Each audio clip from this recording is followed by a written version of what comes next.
Pada saat kau sedang keluhkan permasalahanmu dengan Allah, waktu musibah datang, mungkin kau menangis, tapi kau masih bisa tidur. Sementara Allah Tuhanmu menyelesaikan permasalahanmu pada saat kau keluhkan dengannya tanpa dia tidur. Kamu sedang tidur, Allah selesaikan permasalahanmu dengan cara dia yang kalau kamu tahu bagaimana Allah selesaikan urusanmu, kau akan menangis karena senang. Gitu kan? Allah SWT tidak biarkan diselesaikan oleh Allah Azza wa Jalla, tapi dengan caranya Allah. Dengan caranya Allah SWT. Mungkin kita berharap cepat, tapi Allah tundain 3-4 hari kemudian, sebulan kemudian. Allah kita ingin dengan cara A selesai, ternyata tidak. Allah selesaikan dengan cara Z. Allah lebih tahu. Dan umumnya kalau Allah ujikan seorang hamba musibah, maka berarti Allah akan angkat derajatnya dan mengampuni dosanya. Serta kadang-kadang subhanallah, ini sering saya bahasakan kalau anda sedang menghadapi musibah, makin berat cobaan datang, maka pastikan anda orang paling kuat, lebih kuat imannya. Karena kata Nabi SAW sudah jelas, semua dalam hadis Bukhari, semua nabi-nabi cobaannya paling berat. Kemudian datang orang-orang yang beriman, tingkatannya mendekati Nabi, kemudian seterusnya begitu. Artinya orang yang paling berat ya, cobaannya adalah orang yang paling tinggi imannya, gitu kan? Orang yang paling tinggi imannya. Jadi kalau cobaan makin besar, jangan bilang aduh besarnya cobaan kepada saya. Enggak. Alhamdulillah, berarti saya orang dekat dengan Allah Subhanahu Wa Taala.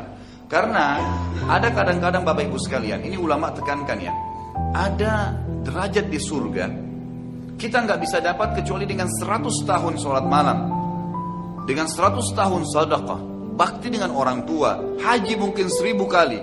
Kita nggak bisa. Umur kita cuma 60 misalnya, sholat tahajudnya harus 100 tahun. Umur kita cuma 60, mungkin dari 60 cuma 10 tahun kita tahajud. Masih butuh 90 tahun tahajud untuk sampai ke derajat itu. Fasilitas itu di surga, dari dayang-dayangnya, dari istananya, dari fasilitasnya semua. Tapi Allah mau kita sampai di situ. Bagaimana caranya? Allah uji kita dengan penyakit 10 tahun. 10 tahun nutupin yang 90 tahun kurang tadi.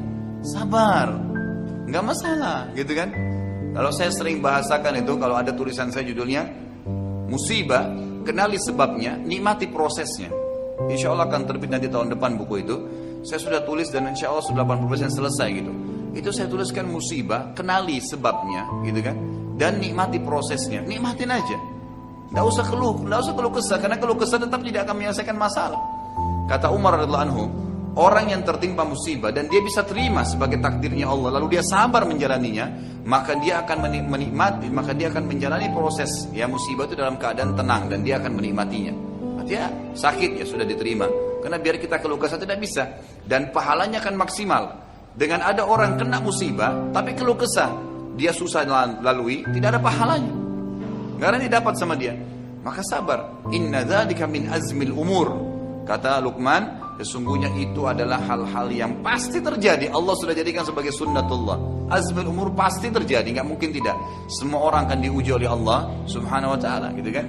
Tapi tergantung dengan kadar imannya, Sebagian salaful ummah dari tabi'in, kalau mereka sebulan tidak sakit, mereka langsung beristighfar kepada Allah. Gitu.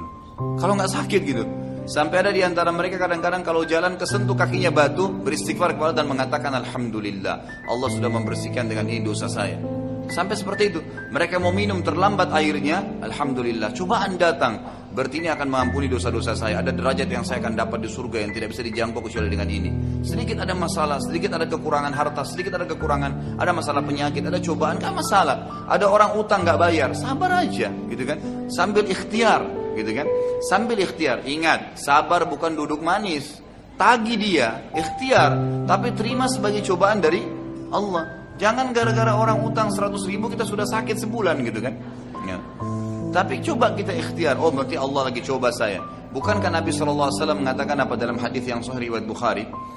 Siapa yang menghutangkan sesuatu pada orang kemudian belum terbayar, maka sama dia bersedekah setengah dari utang itu.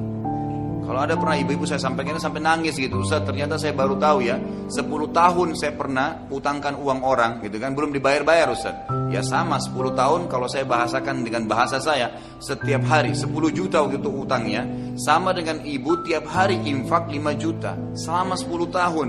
Berapa banyak pahala yang didapatin gitu. Makanya fahami dengan ilmu, maka kita akan bisa melalui kehidupan ini gitu. Itu pasti dari azmul umur. Tidak ada yang sia-sia dalam Islam. Tidak ada yang sia-sia di dalam Islam. Jadi sabarlah. Wasbir ala ma asabak. Sabar. Ibnu Abbas berkata radhiyallahu anhuma dalam statement sabar ini, beliau mengatakan yang saya dapat posting semalam ya. Kalau seandainya, kata beliau, kalau seandainya langit ini rubuh, gitu kan, menimpa bumi, maka pasti Allah akan berikan jalan keluar kepada orang-orang yang bertakwa dan sabar.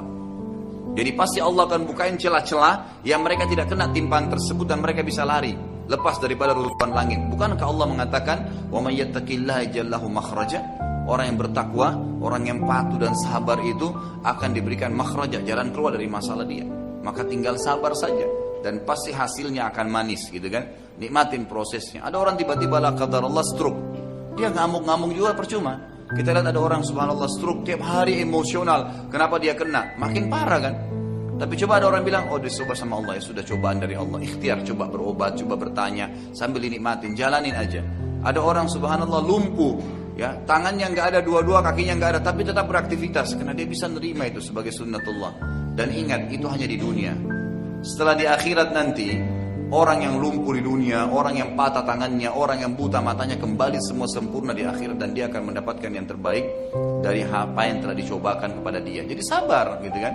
Sabar, insya Allah akan ada, pasti ada titik temunya. Yakin Allah bersama kita.